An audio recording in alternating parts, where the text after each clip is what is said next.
there's a compelling case for examining whether we've gone too far in removing all aspects of spiritual education from our schools.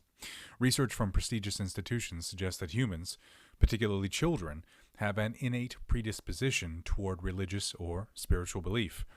Oxford University professor Olivia Petrovich's research indicates that atheism may actually be an imposed rather than natural state.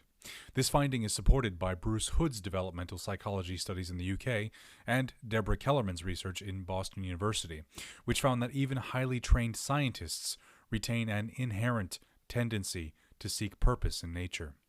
Yale University's Paul Bloom further reinforces this perspective, arguing that religious themes emerge as natural byproducts of the human mind rather than learned behaviors.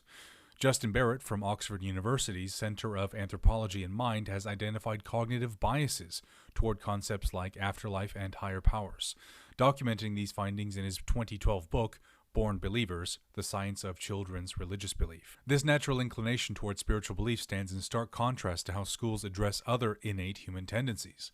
Educational systems readily acknowledge and guide natural inclinations toward eating, social interaction, and the desire for self-improvement, yet they often actively discourage or dismiss religious or spiritual inquiry.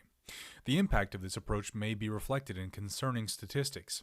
Since 1963, when the United States Supreme Court declared school-sponsored prayer and Bible readings unconstitutional, there have been significant societal changes. A 500% increase in violent crime, a 300% increase in single-parent homes, a 200% increase in teenage suicide, and a 75% decline in SAT scores. While correlation doesn't necessarily imply causation, these statistics raise important questions about the role of spiritual education in youth development.